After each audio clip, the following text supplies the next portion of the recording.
PCTs, infinity.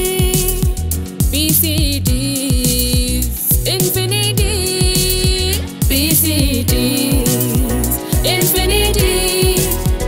PCTs, infinity.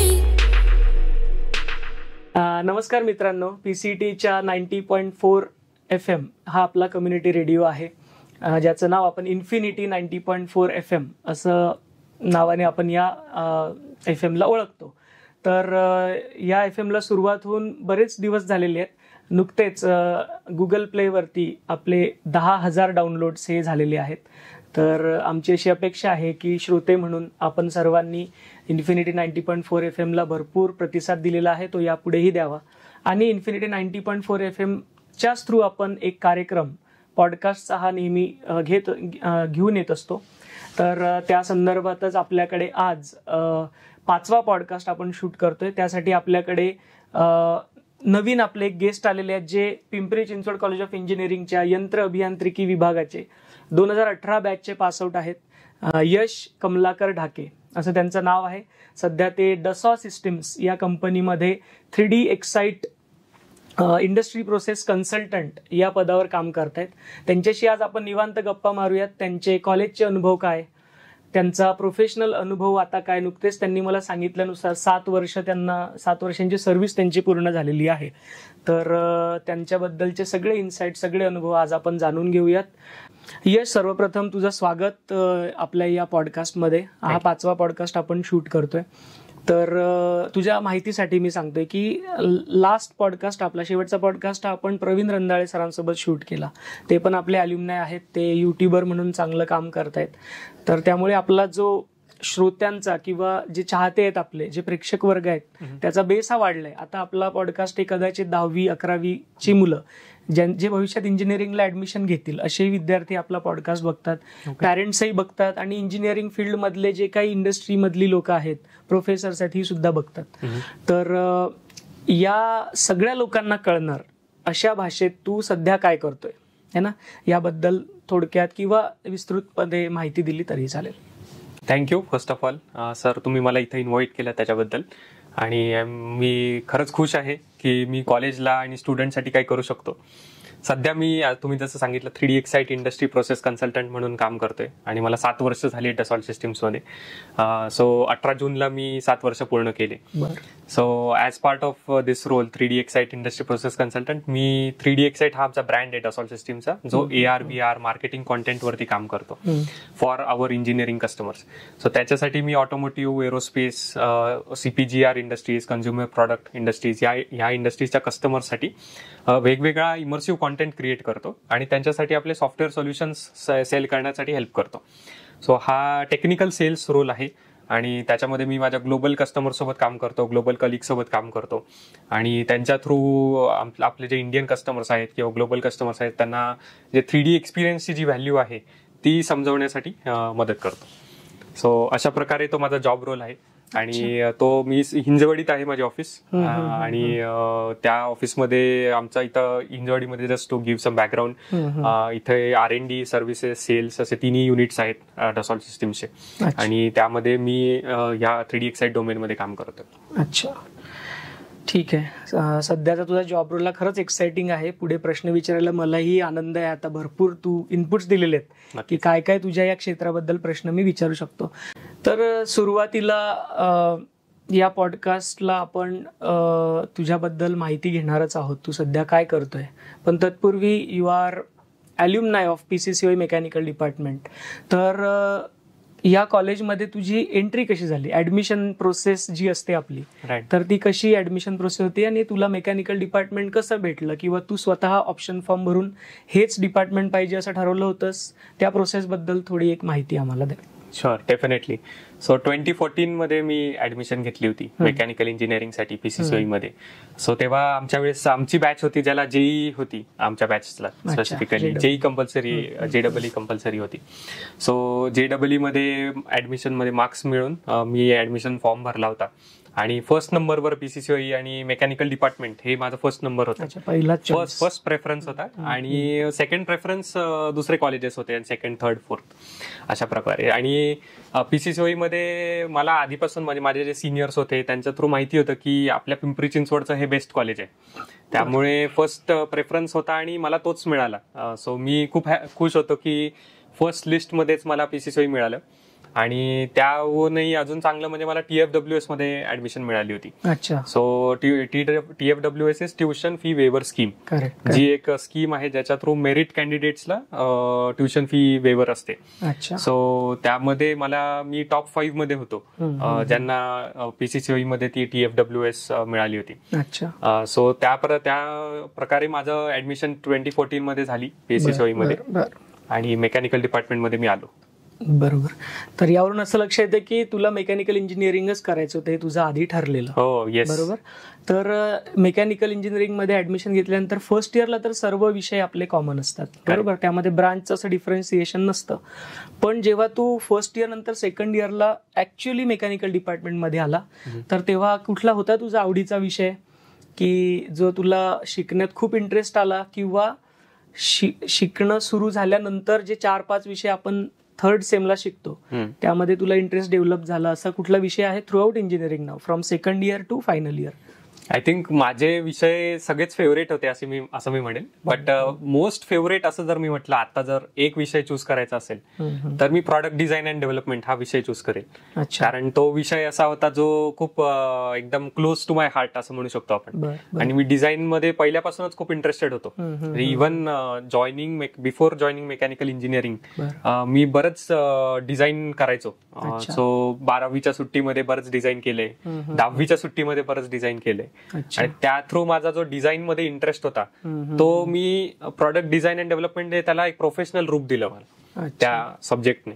आणि भालेराव मॅडमने आम्हाला शिकवायला होत्या त्या. सो त्यांनी जे आम्हाला इंडस्ट्रियल व्हिजिट्स केल्या, आम्ही कॉलेजेसला जाऊन भेटलो, डिझाईन कॉलेजेसला, डिझाईन प्रोसेस शिकली.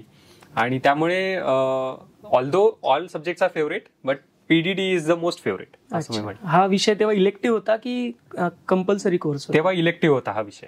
थर्ड इयरला? फोर्थ इयरला, final year. Yes, final year. कारण आता आम्ही थोडं कन्फ्युज होतो, कारण तू 2018 पास आउट आहेस, तेव्हा आपण युनिव्हर्सिटी अफिलिएटेड स्ट्रक्चर मध्येच आपण होतो.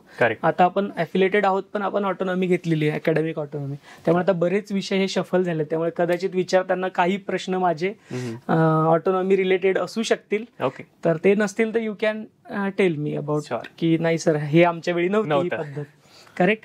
तर मेकॅनिकल इंजिनिअरिंग करताना युनिव्हर्सिटी अफिलिएटेड स्ट्रक्चरमध्ये वी वर बाउंड की युनिव्हर्सिटी आपल्याला ज्या प्रोसेस सांगेल त्या आपण फॉलो करायचो नित्य नियमाने, आणि त्यानुसार तुम्ही एक सेमिस्टर मधून दुसऱ्या सेमिस्टरकडे जायचात. तर तेव्हा असं काही होतं की तू काही मिनी प्रोजेक्ट्स केले असतील किंवा तुझा फायनल इयरचा प्रोजेक्ट असेल एखादा, तर ह्याचा तुझा अनुभव काय? आणि फायनली प्रोजेक्ट झाल्यानंतर खरंच तुला काही सॅटिस्फॅक्शन किंवा आउटकम असं मिळालं की जे कन्वर्ट झालं तुझ्या प्लेसमेंटमध्ये? शुअर. तर त्याच्या संदर्भात काय तुझी माहिती आहे ती सांगू शकतोस? सो ऍक्च्युअली मिनी प्रोजेक्ट जे होते ते मी मेकॅट्रॉनिक्स साठी मिनी प्रोजेक्ट केला होता. गुजर सर होते आम्हाला तेव्हा ऍक्च्युली. आणि मेकॅट्रॉनिक्स मध्ये जो मिनी प्रोजेक्ट केला त्याच ऍक्च्युली माझं फायनल प्रोजेक्ट मध्ये कन्व्हर्जन झालं होतं. आणि तो प्रोजेक्ट एवढा इंटरेस्टिंग होता, रिजनरेटिव्ह ब्रेकिंग रिलेटेड. तेव्हा regenerative braking was a fairly new concept. This was like 6-7 years अगो. तर तेव्हा आम्हाला ARAI, automotive research association of India, त्यांच्यासोबत आम्ही जॉईंट रिसर्च केला होता तेव्हा फॉर स्पेसिफिक कमर्शियल व्हेकल. त्यामध्ये रिजनरेटिव्ह ब्रेकिंग आपण कसं इंट्रोड्यूस करू शकतो आणि कोणते स्ट्रॅटेजीज आणि टेक्नॉलॉजी वापरू शकतो. सो त्याचं मला इंडस्ट्री एक्सपोजर मिळालं. इंडस्ट्रीमध्ये काम कसं होतं रिसर्च बेसिसवर हे मला ARAI मधून शिकायला मिळालं जेव्हा मी तो फायनल इयर प्रोजेक्ट केला होता. अच्छा.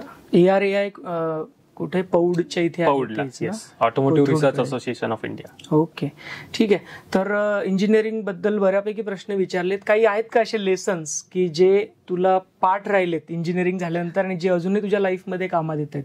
आय थिंक लेसन्स भरपूर आहेत. म्हणजे प्रत्येक सेमिस्टरला, प्रत्येक इयरला लेसन्स आहेत. But some of the most important lessons मी जे म्हणेल, जे मी शिकलो आणि जे आता पण मी वापरतो, is timely submission or bound to timely activities असं म्हणेल. म्हणजे फॉर एक्झाम्पल एखादी गोष्ट जर आपल्याला एका डेडलाईन दिलेली आहे त्याच्यासाठी प्री प्लॅनिंग कसं करून त्या डेडलाईनच्या आधी किंवा डेडलाईन पर्यंत कसं संपवू शकतो, तो जो प्लॅनिंगचा जो माइंडसेट आहे तो मला कॉलेजमधून खूप मिळाला. आणि it's definitely also helping me in the current projects in the industry. अच्छा, म्हणजे वेळेचं महत्व जे शाळेच्या अवस्थेपासून आपल्याला सांगण्यात येतं की वेळेचे पालन करा. येस. तर ते महत्व तू इंजिनिअरिंग मध्ये वेळ आणि प्लॅनिंग सुद्धा. येस. ओके. तर आता सध्या तू डसॉ सिस्टीम मध्ये काम करतोय. खूप मोठी कंपनी आहे, नावाजलेली कंपनी आहे. किती वर्ष झालेत तुला इथे काम करतोय? 7 वर्ष झाले मला. अच्छा, 7 वर्ष पूर्ण झालेत. तू मध्ये काही स्विच वगैरे केलंस की इथेच आहेस? Right from joining. इव्हन मी जॉईनिंगचं सांगितलं तर 14 जूनला आपलं कॉलेज संपलं होतं आणि मी 18 जूनला जॉईन झालो होतो 7 वर्षांपूर्वी 2018 ला. सो माझं इमिडिएट जॉईनिंग होतं आणि त्यानंतर मी डसॉ सोबतच आहे. अच्छा. आणि डसॉ सिस्टीम्स मध्ये तुला संधी कशी मिळाली जॉबची? सो त्याचा एक इंटरेस्टिंग किस्सा आहे ऍक्च्युली. सो डसॉ सिस्टीम्स हे माझं जे असोसिएशन आहे या कंपनीसोबत, it did not just start in 2018. त्याचं ऍक्च्युली रूट्स 2016 मध्ये स्टार्ट झाले होते. सो तेव्हा आपलं प्रोडक्ट इनोव्हेशन लॅब आपल्या कॉलेजमध्ये बनत होती. So I was one of the first students to start the lab with Matekar sir and everyone. So त्याच्यासोबत मग त्याच्या थ्रू एक्सपोजर करत मला आकृती ही कॉन्टेस्ट मी जिंकलो आणि त्या थ्रू मला संधी मिळाली डसॉल्ट सिस्टीम मध्ये फुल टाइम जॉबची. अच्छा. तशी माझी जर्नी स्टार्ट झाली डसॉल्ट सिस्टीम. म्हणजे फक्त मॅक्झिमम विद्यार्थी जे करतात ऍप्टिट्यूड प्रिपरेशन, त्यानंतर इंग्लिश कम्युनिकेशन वरती काम करणे, त्याची प्रॅक्टिस करणे आणि मग प्लेसमेंटला सामोरे जाणे, या व्यतिरिक्त तू सेकंड इयर पासूनच डिझाईन तुझ्या आवडीचा विषय असल्यामुळे तू प्रोजेक्ट्स केलेत. प्रोडक्ट इनोव्हेशन लॅब जी डसॉने स्पॉन्सर केलेली आहे पीसीसीआयच्या मेकॅनिकल डिपार्टमेंटला, त्या लॅबमध्ये तू काम केलंय. सेटअप करण्यापासून तर तिथे प्रोजेक्ट्स करण्यापर्यंत त्याची तुला मदत झाली. Yes, definitely. बरोबर. तर इंजिनिअरिंग करणं ऍज अ स्टुडंट हे कदाचित सोपं असेल प्रोफेशनल लाईफमध्ये एंटर करण्यापूर्वी. तर स्टुडंट लाईफ मधून जेव्हा म्हणजे 2014ला तू इंजिनिअरिंगला आलास आणि 18ला कंपनीमध्ये गेला, प्रोफेशनल वर्ल्ड मध्ये तू एंटर केलं, काय चॅलेंजेस फेस केले, कुठले आव्हान आले तुला? कारण आपण स्टुडंट असताना तर आपण अशा झोनमध्ये असतो की बाबा एखादं काम पुढे ढकललं तरी चालेल किंवा काही गोष्टींना महत्व द्यायचं नाही द्यायचं हे आपण डिसिजन घेतो, पण कंपनीवर तसं नसतं. तिथे एक सिस्टीम सेट असते. बरोबर. तर तसे काही चॅलेंजेस तू फेस केले after transforming from student phase to the professional person? So I think first challenge जे मला फेस झालं, कारण डसॉल्ट सिस्टीम ही ग्लोबल कंपनी आहे आणि मी माझ्या फर्स्ट प्रोजेक्टमध्येच माझ्या जर्मन कलिग सोबत काम करत होतो. सो कम्युनिकेशन आणि टाइमली मॅनर मध्ये एकमेकांना सपोर्ट करणं, that was one of the big challenge. आणि कल्चर शॉक जो असतो आपण म्हणतो की इंडियन वर्किंग कल्चर आणि जर्मन वर्किंग कल्चर, यामध्ये जो डिफरन्स होता तो जमीन आसमानचा होता जेव्हा मी जॉईन झालो तेव्हा. सो त्यामध्ये that was one of the challenge. तो जो मी हळूहळू शिकलो की how to work with global colleagues. म्हणजे जॅपनीज माणूस वेगळ्या पद्धतीने विचार करतो, जर्मन माणूस वेगळ्या पद्धतीने, तेच अमेरिकनचं विचार पद्धत वेगळी असते पूर्ण. सो या सगळ्यांना मिळून इनोव्हेशन कसं करायचं इन अ ग्लोबल कॉन्टेक्स्ट, ते I think one of the challenge was that. And I kind of learn how to mitigate that challenge and learn from it. आता काल परवाच आमची एक मीटिंग झाली, HCL टेकचे HR आले होते, ग्लोबल HR होते ते. तर त्यांनी आम्हाला इनपुट दिलं की इंग्लिश कम्युनिकेशन वरती अजूनही आपल्या देशातल्या इंजिनियर्सला खूप काम करण्याची गरज आहे. बरोबर. तर ऍज अ फ्रेशर तुझं काय मत आहे की एक विद्यार्थी जो इंजिनिअरिंग ग्रॅज्युएट आहे, जस्ट पास आउट झालाय, तर कशा प्रकारचं इंग्लिश त्याला यायला पाहिजे सो दॅट त्याची एम्प्लॉयबिलिटी पण वाढेल किंवा त्याचे chances of getting selected in some companies of his or her interest ते वाढतील? राईट. आय थिंक याला 2-3 ऍस्पेक्ट्स मध्ये मी बकेटमध्ये डिवाइड करेल. फर्स्ट इज त्याचा इंग्लिश जरी असेल तरी confidence is very important. Confidence जर असेल त्या स्टुडंटकडे किंवा त्या फ्रेशरकडे तर लँग्वेज तो शिकू शकतो आणि देन तो प्रेझेंट करू शकतो. सेकंड इज लँग्वेज इटसेल्फ आणि third is communication skills in meetings or with global colleagues. So त्यामध्ये इंग्लिश मला असं वाटतं की we should use as per the regular presentations किंवा आपल्या एखाद्या इंडस्ट्रीमध्ये जातो तर प्रोफेशनल मॅनरमध्ये we should have that kind of communication done right from the student phase itself. त्या पद्धतीने स्टुडंटचा कॉन्फिडन्स बिल्डअप होईल.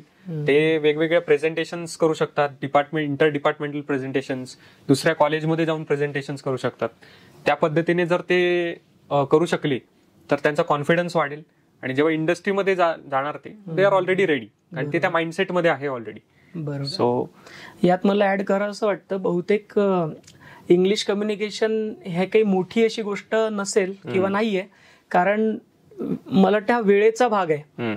जेव्हा आपल्याला प्रॅक्टिस नसते इंग्लिशमध्ये जास्त वेळ बोलण्याची, तर आपण आपली जी काय म्हणू आपण, जी मूळ भाषा आपली मातृभाषा आहे त्यात आपण विचार करतो, नंतर त्याला ब्रेनमध्ये कन्व्हर्ट करतो आणि मग इंग्लिशमध्ये बोलतो. तर तो जो कन्व्हर्जन टाइम आहे तो कमी होईल जेव्हा आपण सतत इंग्लिशची प्रॅक्टिस करू, असं मला वाटतं.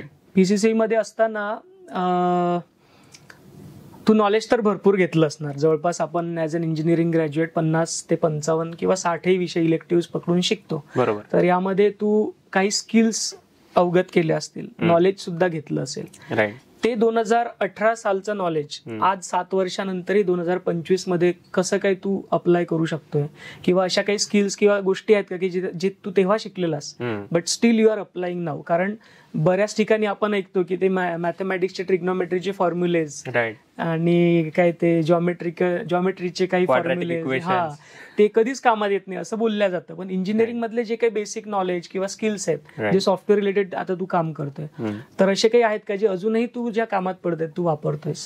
Right. I think one of the skills which I would say is design thinking, जे मी coming back to PDD again, product design and development, ज्यामध्ये डिझाईन थिंकिंग हा एक टॉपिक होता. सो डिझाईन थिंकिंग हा जो विषय आहे इट्स बिकमिंग व्हेरी इम्पॉर्टंट. आणि specially in my case where I work with customers, I work with teams, internal teams to do innovations. त्या केसमध्ये डिझाईन थिंकिंग आणि experience thinking becomes very much relevant. And I am very fortunate की 2018 मध्ये मला ते introduce केलं गेलं कॉलेजकडून की डिझाईन थिंकिंग नावाचं काहीतरी असतं, त्या टाईपचे स्किल्स असले पाहिजे to conduct workshops, ideation workshops and things like that, जे मी आता पण वापरतोय. आणि डेफिनेटली लाईक आजकालच्या वर्ल्डमध्ये there are lot of new technologies coming in, AI येतंय. सो नवीन टेक्नॉलॉजीज तर शिकाव्या लागतातच, but how to use those technologies to solve the current industry problems is also a technique which it's a mindset that I have learned during the college. तर technology change होत राहणार. आज laser machining आहे, cutting आहे, उद्या काहीतरी वेगळं येणार त्याच्यावर. But what problem does it solve and how does it help the society or industry? That mindset I think is very important, which was cultivated during my 4 years, which is still there with me in office, in college. अच्छा. Skill संदर्भातच म्हणजे तुमचं कटिया नावाचं software आता बहुतेक obsolete झालंय की अजूनही वापरलं जाते? Yes, it is being use. त्याचं इव्होल्युशन झालं 3D एक्सपिरियन्स मध्ये, त्याचं इव्होल्युशन. तर ते 3D एक्सपिरियन्सचं कालच आमचं एक ट्रेनिंग झालं आपल्या डिपार्टमेंटमध्ये. ओके. तर त्यामध्ये bunch of different apps are installed. म्हणजे मला आठवतं की कटिया तेव्हा लायसन्स कॉपी तर इन्स्टिट्यूट घेतात, पण पर्सनल ऍज अ स्टुडंट लेवलला आपण क्रॅक व्हर्जन वापरतो. तर ते इन्स्टॉल करायलाच एवढा वेळ लागायचा. नाव एव्हरीथिंग इज ऑन क्लाउड. आणि ते 15-20 सॉफ्टवेअर्स मी बघितले एकाच प्लॅटफॉर्म वरती अवेलेबल आहेत. तर this is what technology actually do and we should be competent with it. Correct. It's also because just want to add here is because the world of design is changing.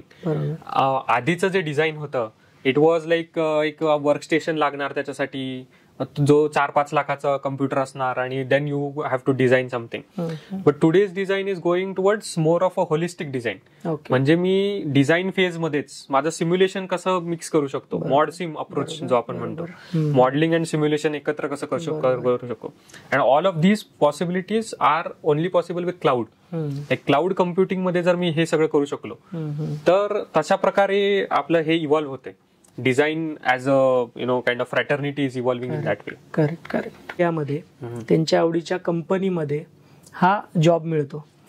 तर हे interest align होणं शक्य सगळ्या विद्यार्थ्यांबाबत नसतं. तिथेच role येतो आपल्या इन्स्टिट्यूटच्या किंवा सर्व इन्स्टिट्यूटच्या ट्रेनिंग अँड प्लेसमेंट सेलचा, किंवा जी टीम असते जी सतत मेहनत घेत असते की कसे आपल्या इन्स्टिट्यूटचे सगळ्या ब्रांचेसच्या सगळ्या विद्यार्थ्यांना जॉब मिळेल, नोकरीची संधी मिळेल. तर तुझ्या जॉबमध्ये आपल्या सेंट्रल ट्रेनिंग अँड प्लेसमेंट सेलचा काय रोल होता? राईट. त्याला मी थोडा कॉन्टेक्स्ट देतो. सो मी थोडा वेगळा विचार करतो कधीही. So instead of using or instead of utilizing training and placement just for aptitude and then for placement purpose, I thought ki can we use the training and placement facilities for networking, for industry networking. So Ravandale सरांचं जे network होतं त्याच्या through that is the way I kind of network with the industry. त्याच्या through मी Dassault सिस्टीमच्या लोकांसोबत network केलं. आमचे जे सेल्स कलिग्स होते, सर्व्हिसेस मधले होते, R&D मधले होते. अशा प्रकारे even before getting in to the company I had lot of network inside the company. Lot of people knew me, I knew them. आणि त्यामुळेच that is like one of the way why I was able to choose the area of working. कारण मला clear होतं मला design मध्ये करायचंय काहीतरी. आणि मला लकीली गायडन्स मिळालं. रवंदळे सरांनी पण सपोर्ट केलं तिकडे. आणि डसॉल्ट सिस्टीमचे जे मेंटर्स होते त्यांनी पण मला गाईड केलं की तुझ्यासाठी हे चांगलं असेल. आणि त्या पद्धतीने मी 2018 मध्ये 3D Excite टीम मध्ये जॉईन झालो. अच्छा. सो मी TNP प्लेसमेंट सेलचा नेटवर्किंगसाठी खूप उपयोग केलाय. बरोबर. ही एक बाजू आहे. पण आपल्याकडे जे ट्रेनिंग अँड प्लेसमेंट सेल आहे त्यांचं काम वरून म्हणजे पॅरेंट्सच्या दृष्टीने बघताना, बाहेरून बघताना असं दिसतं की यांचं काम आहे बाबा फायनल इयरच्या 7व्या सेमला चालू होतं, 8व्या सेमला संपतं, म्हणजे इंजिनिअरिंग जेव्हा संपतं. पण ही तयारी ऍक्च्युअली चालू होते सेकंड इयर पासून. आता ऑटोनॉमी स्ट्रक्चरमध्ये आपण प्रोफेशनल डेव्हलपमेंट ट्रेनिंग हा कोर्स रन करतोय which is completely free for all student. Institute page on behalf of students. आणि मुलांच्या ऍप्टिट्यूडवरती प्रोफेशनल ज्या काही एटिकेट्स असतात, मॅनर्स असतात, कम्युनिकेशन स्किल्स, त्यानंतर ग्रुप डिस्कशन्स, इंटरव्ह्यूज, यासाठीचे प्रिपरेशन्स आपण 3rd सेमिस्टर पासूनच सुरू करतो till 6th semester. Because 7th semester is the semester of action to get the placements. तर अशा प्रकारे आपण अल्युमनायला बोलावतो, त्यांच्या थ्रू इंटरव्ह्यूज कंडक्ट करतो. तर तू सांगितलं ते बरोबर आहे. सध्याच्या काळात म्हणजे 2025 मध्येच्या जे आपण आता जगतोय, तर इन्स्टिट्यूट कडून एफर्ट 100% देतातच. कारण आम्हाला ही अपेक्षा असते की सगळ्या मुलांना जॉब मिळावा, त्या दृष्टीने आम्ही प्रयत्न करतो. पण मुलांनी त्यांचे जे कनेक्शन्स आहेत ते लिंक्डइन सारख्या प्लॅटफॉर्म्सवरून किंवा जे काही सोशल मीडियाचे अजून टेक्निकल काही प्लॅटफॉर्म्स आहेत तिथे एक्सप्लोर करून कनेक्शन्स वाढवणं खरंच गरजेचं आहे. आणि आजकाल आपण बघतो की लिंक्डइन सारख्या प्लॅटफॉर्मवरून फ्रेशर्सला सुद्धा चांगल्या चांगल्या जॉबच्या संधी मिळत आहेत. Network is your net worth. Network is our network. Nice quote. तर सध्या तुझा जो प्रोफाईल आहे तो 3D Excite industry process consultant. हा जो रोल आहे हा थोडा विस्तृतपणे आम्हाला सांग. कारण या रोलसाठी फ्रेशर्सला तर ओपनिंग नाहीये. इथे पोहोचण्यासाठी तुला 6-6.5 वर्ष स्ट्रगल करावं लागला, तेव्हा तुला ही पोस्ट भेटली असेल कदाचित. तर as a fresh engineering graduate who wants to pursue his career in design domain. आता डिझाईनमध्ये खूप सारे अंग आहेत, डिटेलमध्ये तुला माहिती आहेत. तर स्क्रॅच लेवलला एक इंजिनियर आहे ज्याचं ते 50-55 विषय देऊन झालेत. तो 8व्या सेमिस्टरला आणि डिझाईन इंजिनियर म्हणून त्याला करिअर सुरू करायचंय. आणि आपला पॉडकास्ट बघितल्यानंतर कदाचित या प्रोफाईलसाठी मुलांची इच्छा जागृत होईल की मलाही असं काम करायचंय. तर त्या विद्यार्थ्यांनी या रोल पर्यंत पोहोचण्यासाठी किंवा याला अलाइन काही पोस्ट अजून असतील तुमच्या डिझाईन फील्डमध्ये, तर तो प्रवास कसा असतो, काय काय करणं मुलांनी अपेक्षित आहे, याबद्दल थोडं मार्गदर्शन केलं तर सगळ्यांना आवडेल. सो जसं तुम्ही सांगितलं, this post which I have got is not like first post. म्हणजे त्यातून म्हणजे स्ट्रगल करून तिथपर्यंत पोहोचलोय. सो माझी सुरुवात करिअरची क्रिएटिव्ह डिझायनर म्हणून झाली होती. सो क्रिएटिव्ह डिझायनर ही जी पोस्ट आहे त्या पोस्टमध्ये मी मोस्टली ऑटोमोटिव्ह आमचे कस्टमर्स आहेत त्यांच्यासोबत काम केलं होतं. Mostly on the creative part. ज्याच्यामध्ये डिझाईन मध्ये 2 पार्ट्स असतात, एक क्रिएटिव्ह डिझाईन असतं आणि एक डिझाईन इंजिनिअरिंग असतं. So design engineering is more technical towards like actual engineering design. माझा जो भाग होता तो क्रिएटिव्ह डिझाईन कडे होता. सो क्रिएटिव्ह डिझाईन मध्ये मी ऑलमोस्ट 3 वर्ष होतो क्रिएटिव्ह डिझायनर. त्यानंतर माझं प्रमोशन झालं कॉन्टेंट स्ट्रॅटेजी स्पेशलिस्ट म्हणून. सो त्यामध्ये मी एक टीम लीड करत होतो ज्याच्यामध्ये स्ट्रॅटेजी त्यांची डिफाईन करायची एका कस्टमरसाठी. त्यानंतर मी प्रमोट झालो ह्या इंडस्ट्री प्रोसेस कन्सल्टंट मध्ये, ज्याच्यामध्ये मी स्पेसिफिकली विचार केला की आपण इंडियन कस्टमरसाठी काय करू शकतो. आणि आपले इंडियन ऑटोमोटिव्ह ओईएम्स आहेत त्यांच्यासोबत मी क्लोजली काम करतोय. So almost majority auto OEMs हे माझे कस्टमर्स आहेत आणि मी त्यांच्यासोबत काम करतो. सो करिअरची सुरुवात क्रिएटिव्ह डिझायनर पासून झाली, मग कॉन्टेंट स्ट्रॅटेजी स्पेशलिस्ट, मग इंडस्ट्री प्रोसेस कन्सल्टंट. अशा प्रकारे मी आधी इंडस्ट्री नॉलेज गॅदर केलं, मग थोडं ऍडिशनल रिस्पॉन्सिबिलिटीज घेतल्या आणि मग त्याच्यानंतर आता कस्टमर फेसिंग रोलमध्ये आहे. अच्छा. हा रोल पार पाडत असताना आपलं जे पॉडकास्टच्या आधी डिस्कशन झालं, तर you are working as a member of team or you may be leading few people in India working on the same project or same domain. तर टीम वर्कचं नक्की म्हणजे असतं का कंपनीमध्ये? कारण इंजिनिअरिंग ग्रॅज्युएटकडे एक म्हणजे मेकॅनिकल इंजिनिअरिंग ग्रॅज्युएटकडे एक आउटकम असायला पाहिजे, तो म्हणजे he or she should be able to work in a team effectively or he should lead the team effectively. तर याचं खरंच कंपनीमध्ये काही असतं की टीम वर्क हे मिथ आहे, असं काही नसतं? नाही, डेफिनेटली टीम वर्क असतं. आणि आजकालच्या वर्ल्डमध्ये जेव्हा when we are talking about India for the world, जेव्हा आपण इंडियामधून ग्लोबल प्रोडक्ट शिप करतोय, त्यामध्ये टीमवर्कचं महत्व अजून जास्त आहे. कारण इंडियन आपले जे कलिग्स आहेत ते आपल्या काउंटर पार्ट सोबत काम करतात. That is one part, global team work. मग इंटरनल इंडियामध्ये पण बरेच ऑफिसेस असतात, तिथे टीम वर्क, वेगवेगळ्या व्हर्टिकल्स असतात, तिथे टीम वर्क असतं. सो अशा प्रकारे the definition of team work is split into multiple categories, global, local, the office related team work. So team work is definitely kind of important, आणि without team you cannot do anything. बरोबर. So या टीमवर्कला खरंच महत्व आहे, आणि त्यासाठीच आपण मिनी प्रोजेक्ट का असे ना किंवा फायनल इयरचा प्रोजेक्ट का असे ना, आपण विद्यार्थ्यांना म्हणतो तुम्ही तिघांच्या टीममध्ये काम करा. कारण त्यामध्ये नॉलेज शेअरिंग होतं, त्यामध्ये आपल्याला कळतं की आपण खरंच किती कॅपेबल आहोत, आपलं कॉन्ट्रीब्युशन काय आहे. तर बऱ्यापैकी तुझं प्रोफाईल काय, कंपनीची माहिती, टीम वर्क कसं करायला पाहिजे याबद्दल तू बोललास. पण आजच्या पिढीकडे बघता एक महत्वाची गोष्ट आपण बघतोय की प्रोफेशनल ॲटिट्यूड मध्ये मुलं थोडे कमी पडताना दिसत आहेत. हे कदाचित टेक्नॉलॉजीचंच कॉन्ट्रीब्युशन असेल, जसं अपब्रिंगिंग मुलांचं होतंय इन सोशल काय म्हणू आस्पेक्ट. तर प्रोफेशनल जे ॲटिट्यूड आहे, आपण फक्त ॲटिट्यूड बद्दल बोलतो ते तर पाहिजेच. We should have always a positive attitude towards anything we are doing. पण कंपनी सारख्या प्लॅटफॉर्मवरती प्रोफेशनल लाईफमध्ये एंटर केल्यानंतर प्रोफेशनल ॲटिट्यूड हे खूप मॅटर करतं. तर त्याचं काही उदाहरण आहे, किंवा प्रोफेशनल ॲटिट्यूड किती आपल्या इंडिव्हिज्युअल कॉन्ट्रीब्युटर ॲज अ टीम म्हणून कामी पडतं आपल्या? राईट. सो मी इनफॅक्ट म्हणेल की टेक्निकल नॉलेज पेक्षा प्रोफेशनल ॲटिट्यूडला जास्त वेटेज देईल मी. म्हणजे टेक्निकल नॉलेज इज गुड, म्हणजे ते सगळ्यांकडेच असतं, but what makes you special from others is how you deal with people and how your professional attitude is. In the sense, जर तुम्ही एक कमिटमेंट दिली आहे तर ती कमिटमेंट तुम्ही किती ट्रुथफुलनेसने ते पूर्ण करतायत, आणि त्या प्रोसेसमध्ये how are you dealing with people. तुम्ही एखाद्या ज्युनियरला वरती आणताय का, त्याला चान्स देताय का, तिला चान्स देताय का, तुम्ही त्यांना विजिबिलिटी कशी देताय, and how do you make sure that people believe in you is also part of the professional attitude. आणि I think this is very important because I would say in some situations, especially in customer facing situations, you might not have all the technical knowledge. म्हणजे मी ChatGPT नाहीये, right, आणि no one is like सगळ्यांना सगळं knowledge नाहीये, but how you deal with people and how you handle the situation is very important, and that separates you from rest of the crowd. बरोबर.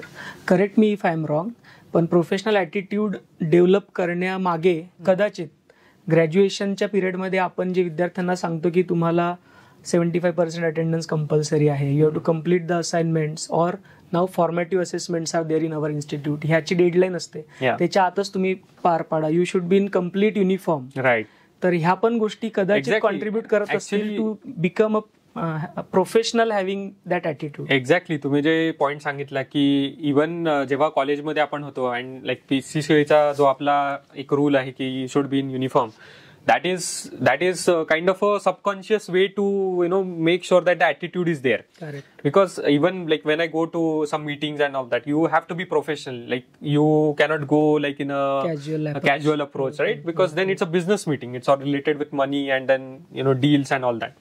So I think that is a really good way to subconsciously train students in a way that they are already ready for the industry. बरोबर. So that really also helped me a lot. याच्याच link एक प्रश्न मला आता जाणवतोय, कारण IT मध्ये आपले बरेच ॲल्युमनाय काम करतात. आजकाल तर ट्रेंड पण आहे, कोअर जॉब वालेही मुलं IT मध्ये जाणं प्रिफर करतात. त्याला मल्टिपल रिझन्स आहेत, त्याच्या डिटेल्स मध्ये आपण जाऊ नये, पण everyone needs to be updated nowadays. म्हणजे IT मध्ये आपण ऐकतो की त्यांना दर 2-3 महिन्यांनी एक कोर्स करावं लागतं, एक सर्टिफिकेशन करावं लागतं. बेस्ड ऑन दॅट त्यांचं नॉलेज पण वाढतं आणि कंपनीमध्ये जे काही त्यांचे इन्क्रिमेंट्स किंवा स्विच करायचं असेल तर तिथल्या संधी वाढतात. तसं तुमच्या डिझाईन डोमेन मध्येही तुम्हाला अपडेट राहावं लागत असेल. तर एक प्रश्न माझा याच्या रिलेटेड असा आहे की how you keep your self updated in particular your domain of design. आणि जे विद्यार्थी आहेत आता जे फायनल इयरला असतील कदाचित, they are aspiring to be in design department of any of the MNC or OEM company. तर त्यांना अपडेट राहण्यासाठी डिझाईन डोमेनमध्ये काय तुझा सल्ला असेल किंवा काय त्यांनी रेफर करावं किंवा काही स्टडी करावं असं काही आहे का? राईट. सो माझा जो अप्रोच असतो तो खूप प्रॅक्टिकल अप्रोच आहे. सो फॉर एक्झाम्पल मी असं कधी करत नाही जेव्हा like I will go to a university और take a course and then apply it in my real life. मला थोडं ते थेरॉटिकल वाटतं. सो कदाचित त्यामुळेच मी माझ्या बॅचलर्स वरतीच आज इथपर्यंत पोहोचलोय. I never thought of having a masters degree as such. But what my approach is that एखादा मी चॅलेंज घेतो इंडस्ट्रीमध्ये. म्हणजे मी जेव्हा एखादा प्रोजेक्ट असतो त्याच नेहमी तो प्रोजेक्ट झाल्यावर अजून चॅलेंजिंग प्रोजेक्ट घेतो ज्यामध्ये मला काहीतरी नवीन शिकायला मिळेल आणि त्या प्रोजेक्ट थ्रू मी शिकतो. आणि त्याच्याने फायदा काय होतो की एक म्हणजे तुमचा टाइम वाचतो, तुम्हाला सेपरेट शिकायची गरज पडत नाही. सेकंड, तुमचा पोर्टफोलिओ ऑटोमॅटिकली ग्रो होतो आणि तुमच्याकडे एक रिअल लाईफ एक्झाम्पल्स असतात. आणि थर्ड म्हणजे असं आहे की हे सगळं करण्यासाठी तुम्हाला सॅलरी मिळते. सो माझे पैसे खर्च न करता मला शिकण्यासाठी मला सॅलरी मिळते. सो माझा अप्रोच तसा असतो की how can we make the maximum out of the current resources. बरोबर. So I will say that. Yes, तू म्हणतोस ते अगदी बरोबर आहे. कारण प्रोफेशनल वर्ल्डमध्ये म्हणजे स्पेसिफिकली MNC OEM ह्या कंपन्यांमध्ये आजकाल ज्याच्याकडे नॉलेज आणि स्किल आहे आणि प्रोफेशनल ॲटिट्यूड ऑफकोर्स आहे अशा लोकांना भरपूर संधी मिळतात. त्यांच्या पोस्ट वाढतात, त्यांना इन्क्रिमेंट्स मिळतात. डिग्रीच असायला पाहिजे असं नाही, पण yes, to start with a basic काय म्हणू professional career we must have graduation degree. Engineering graduate तरी तो असायलाच पाहिजे किमान. पण हायर स्टडी पण करणारे काही विद्यार्थी आहेत. पण तू पॉईंट सांगितला खरोखर मला पटतोय की एक प्रोजेक्ट झाल्यावर दुसरा त्याच लेवलचा प्रोजेक्ट न घेता चॅलेंजिंग अजून प्रोजेक्ट घ्यायचा. You can ask your team leader to do so. नाहीतर मग आपण कम्फर्ट झोन मध्ये जातो आणि मग स्टॅग्नन्सी येऊन जाते आपल्या लाईफमध्ये. बऱ्यापैकी टेक्निकली आपण डिझाईन डोमेनमध्ये तुझ्या कामाबद्दल आपण डिस्कस केलं. आपण पॉडकास्टच्या शेवटाकडे येतो. 1-2-3 प्रश्नच आता राहिलेत. त्यातला पहिला प्रश्न असा की इंजिनिअरिंग इन्स्टिट्यूट्समध्ये कन्व्हेन्शनल इंजिनिअरिंग एज्युकेशन शिकवणं आता बऱ्यापैकी कॉमन झालंय किंवा ते जुनंही झालं असं मी म्हणणार. आता आपल्याला इंडस्ट्री सोबत कोलॅबरेट करून कसं पुढे जाता येईल यासाठी ऑलरेडी आपल्या संस्थेमध्ये प्रयत्न मागच्या 5-6 वर्षापासून झालेले आहेत. आता आपण स्टेबल झालो त्या प्रोसेसमध्ये. आपल्या इंडस्ट्री सोबत भरपूर सारे कनेक्शन्स आहेत. खूप साऱ्या लॅब्स आपल्या डिपार्टमेंटमध्ये, अदर आपल्या PCCच्या डिपार्टमेंटमध्ये ह्या कंपनी स्पॉन्सर्ड आहेत. तर आपल्याकडे डसॉ सिस्टीम्सने प्रोडक्ट इनोव्हेशन लॅब ही स्पॉन्सर केली होती. Even I was also part of a team while setting up that lab. I have attended the very first training organized by Dassault Systems known as Train the Trainer course or training was conducted at Hinjawadi phase 1 campus I think. तर product innovation lab नक्की काय आहे? कारण Dassault Systems ही lab बऱ्यापैकी engineering colleges आहेत काही त्यांना sponsor केलं. तर नक्की इथे काम काय चालतं, याचा पर्पज काय आहे या लॅबचा? सो ही लॅब ऍक्च्युली मी one of the first students होतो ज्यांनी ही सेटअप केली होती. मला आजही आठवतंय जेव्हा आपला कॉलेज फेस्ट चालू होता आणि फर्स्ट टाइम जेव्हा आमच्या डसॉल्ट सिस्टीम मधून हेमंत गाडगीळ सर आणि हुजेफा सर आले होते तेव्हा मला हे माटेकर सरांनी कॉल केला होता आणि मी पळत आलो होतो लिटरली त्यांना माझे कॅड मॉडेल दाखवण्यासाठी. सो तेव्हा माझी सुरुवात झाली होती. That was like one of the first memories of setting up this lab. त्यानंतर कॉलेजने एक डेडिकेटेड रूम सेटअप केली होती आणि आम्हाला 3D प्रिंटर्स, मेकॅट्रॉनिक्सचे कॉम्पोनंट्स वगैरे दिले होते. So I think the concept is that की स्टुडंट्स त्यांचं थिओरॉटिकल नॉलेज युज करून प्रॅक्टिकल वे मध्ये कसं ते ऍक्च्युअल कॉम्पोनंट सोबत काम करू शकतात आणि एका प्रॉब्लेमला सॉल्व्ह करू शकतात. फॉर एक्झाम्पल 3D प्रिंटिंग आपण थेरॉटिकली शिकायचो की working, construction working, advantage, limitations ते स्टँडर्ड आपलं होतं. बट ते करून मी कॅड मॉडेलिंग आणि माझं डिझाईनचं नॉलेज आणि मॅन्युफॅक्चरिंगचं नॉलेज वापरून मी कॉम्पोनंट कसा डिझाईन करू शकतो आणि मॅन्युफॅक्चर करू शकतो याचं ऍक्च्युली आपण काय म्हणतो that was like objective of the product innovation lab. आणि ह्या लॅबमध्ये माझ्या बॅचचे माझ्या ज्युनियर्स होते, सिनियर्स होते, त्यांनी खूप वी ऑल केम टुगेदर आणि आम्ही सर्टिफिकेशन केले डसोचे बरेच तिकडे. So I think that was a good place to be. अच्छा, याच्यात ऍड करावं असं मला वाटणार, आपल्याच एक अल्युमनी आहे, मला नाव व्यवस्थित आठवत नाही, प्रथमेश मोरे नाव असेल बहुतेक. Yes, correct. प्रथमेश. तर तो सुद्धा प्रोडक्ट इनोव्हेशन लॅबच मी प्रोडक्ट म्हणणार, you are also product of that lab. की तो पण डसामध्ये काही वर्ष होता, नंतर काही महिन्यांनी वर्षांनी मी त्याला कॉन्टॅक्ट केला, तर he was pursuing MS right in aerospace engineering something in foreign university. Correct. तर करिअर पाथ कसा बदलू शकतो, एक इनिशिएशन लागतं की तुम्हाला एरिया ऑफ इंटरेस्ट काय, त्याला एक प्लॅटफॉर्म दिला संस्थेने किंवा डिपार्टमेंटनी, तिथे तुम्ही काम केलं and after that you are ready to excel correct at your own. Launch pad पाहिजे असतो. करेक्ट. तर हे काही मोजके उदाहरणं मला आठवत आहेत त्या लॅबचे. आणि आजही आपल्याकडे ऑटोमेटॉन्स नावाची टीम आहे जी रोबोकॉन कॉम्पिटिशन मध्ये दरवर्षी नॅशनल लेवलला ती कॉम्पिटिशन तिथे पार्टिसिपेट करतात.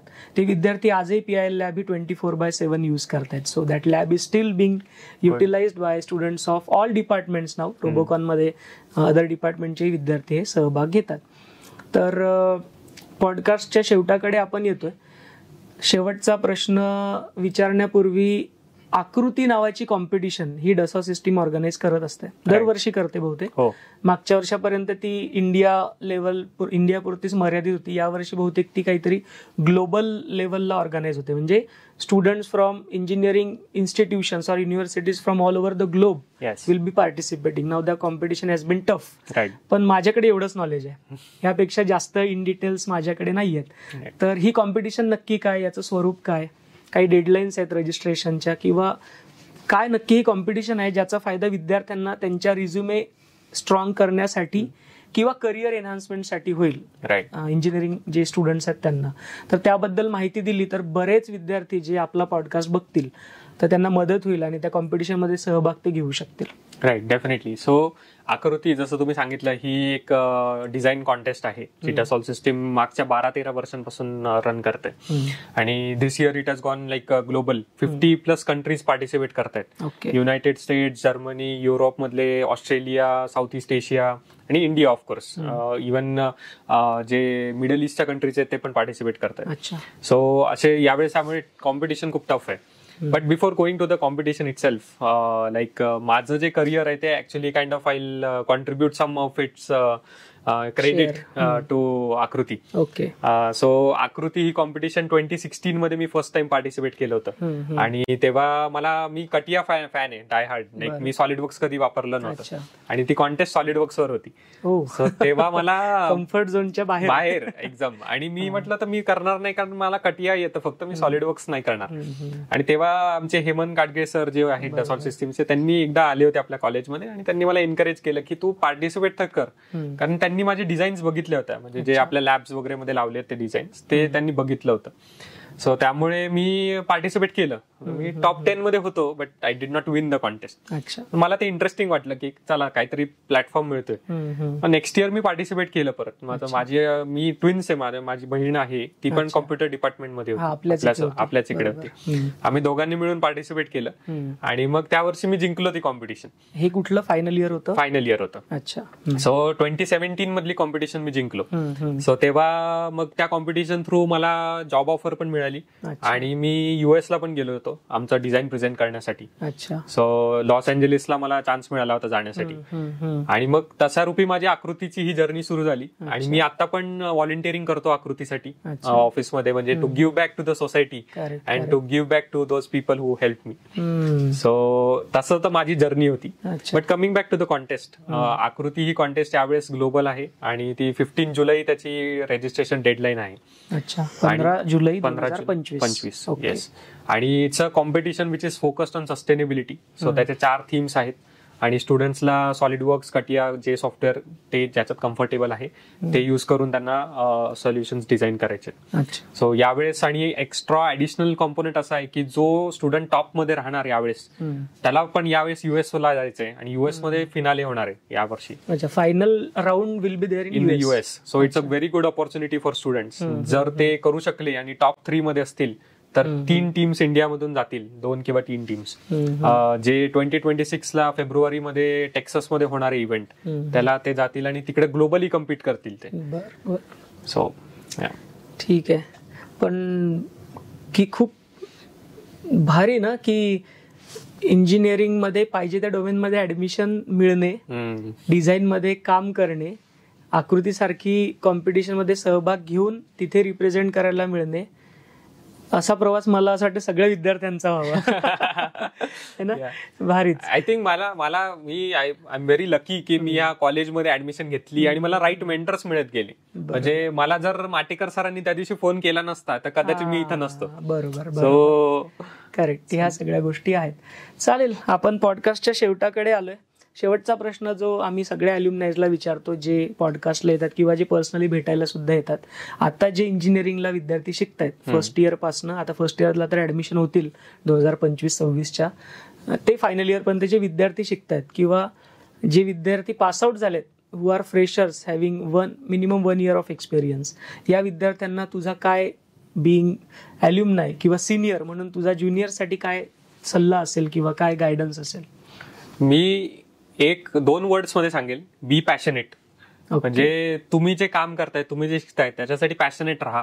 आणि कधी कधी पॅशन बनवावं लागतं, पॅशन येत नाही कधी. म्हणजे माहितीच असेल, ठरलेलंच असेल असं नाहीये. सो बट जर तुम्ही इंटरेस्ट घेऊन जर शिकलात, let's even if you just follow the what your faculty is saying, तर तुमचा तो पॅशन इम्प्रूव्ह होईल. आणि आजकालच्या एआयच्या वर्ल्डमध्ये आज तुम्हाला इंटरनेटचा ऍक्सेस आहे. सो तुम्हाला रिसर्च करायला कोणी थांबवत नाहीये. तुम्ही ग्लोबली कम्पीट करून रिसर्च करू शकतात. सो इंडियामध्ये बसून वर्ल्डसाठी आपण काय करू शकतो, आय थिंक त्याच्यावर जर तो माइंडसेट असेल स्टुडंटचा, तर डेफिनेटली ते पॅशन पण येईल आणि they will be able to proceed without any external motivation. बरोबर. आणि पॅशन सगळ्यांकडेच असणार असं नाही. ते डेव्हलप करण्यासाठी आपल्या संस्थेमध्ये भरपूर साऱ्या प्लॅटफॉर्म्स आहेत. डेफिनेटली. म्हणजे ज्यांना टेक्निकल कडे जायचं आहे त्यांच्यासाठी आपल्याकडे टोटल 6 to 7 टीम्स आहेत. करेक्ट. ज्या टेक्निकल डोमेन मध्ये काम करतात. आर्ट सर्कल आहे आपल्याकडे, ज्यांना आर्ट्स मध्ये जायचं आहे. करेक्ट. आपण MPSC, UPSC सारख्या कॉम्पिटेटिव्ह एक्झाम साठीचे पण काही गायडन्स सेशन किंवा प्रिपरेशन साठी आपल्याकडे फॅसिलिटी आहे.